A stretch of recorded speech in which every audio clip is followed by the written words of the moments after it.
Kia ora, welcome to Politics from Canterbury. We've gone a bit budget today. I haven't got any friends in Canterbury, but we are joined today by Oliver from the Taxpayers Union and Porky. The reason we're joined by the Taxpayers Union is I highlighted an ACT ad, which I thought was a little bit dodgy. It had a very, very small taxpayers funding thing. Oliver, you've been working on dodgy ads. Fill us in on what you've been doing, mate. Well, based on what you did last week and for some months now, we've been focusing on the misuse primarily of parliamentary service money in terms of adverts on things like Facebook. And I thought I'd share the most egregious example I found with you this week. And that is the Green Party. But Porky, show you one there.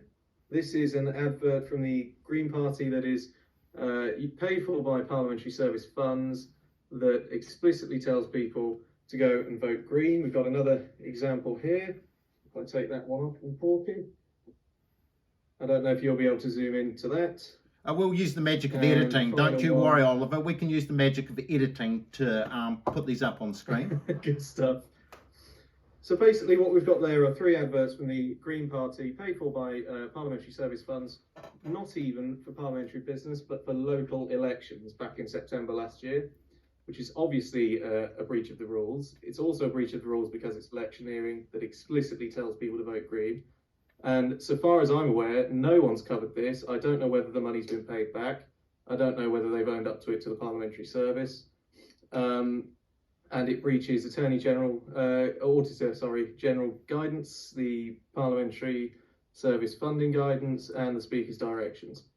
I'll just back the bus up for a second there, Oliver, because not everyone is as geeky about politics as us. Now, I think that is a clear breach, but just to fill the viewers in, each political party in Parliament gets a certain amount of funding. They can use that funding to buy press secretaries and political advisors, and they can also use it for communications.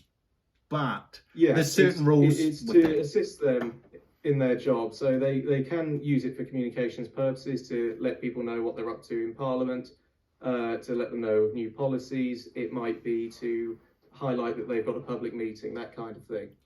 The key point there, I think, is in Parliament. So it's to do with what the Green Party, what Labour, what ACT are doing in Parliament. Now, the rules are a little bit fluid, but the one thing I do know, and that's why this is really interesting, it's absolutely not supposed to be used to say vote when you're actually in Parliament, but it's 100% not supposed to be used to push for local government candidates. So we don't want to take forever with this particular podcast. I think this is quite an interesting little news story, but the wider part of this is that some political parties are now getting into the local government frame. The Greens were running some strong candidates in Wellington and Auckland, I believe. I think there was a couple in Christchurch, but no specific Green candidate was elected to council. Could you just say who was elected in Wellington? Because that's where these ads were pushed, wasn't it? Wellington and Auckland. Who was elected in Wellington? Well, no, actually. I mean, one of them was pushed for Christchurch, which... Oh, there was one for... Christchurch didn't work very well there, mate. Sorry? Christchurch didn't work very well because I don't think many of them got elected in Christchurch.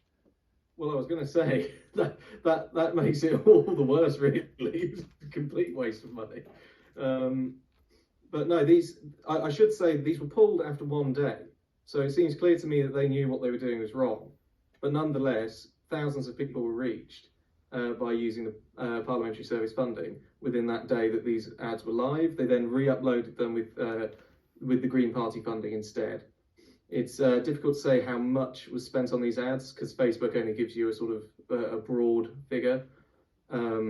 And it wouldn't have been much, but given that the party raised about 400,000 last year in donations, one would expect them to pay for this themselves. Well, we'll follow this up. We'll try and get the taxpayers' money back. Just before we go, I just want to talk about one more broad issue.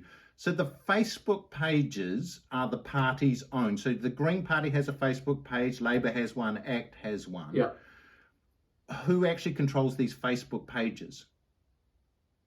Well, presumably it would be the communications team of each of the parties. It won't be one person individually.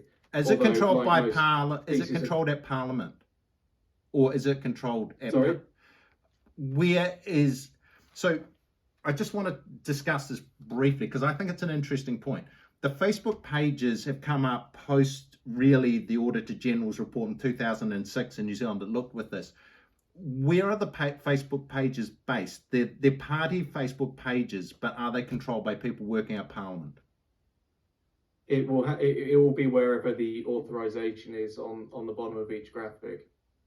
Okay, well that's a wider issue, but we'll get on to that, and we'll have maybe one more take because that was a little bit, Porky went in, a little bit in and out of focus. So we'll do one more take on that.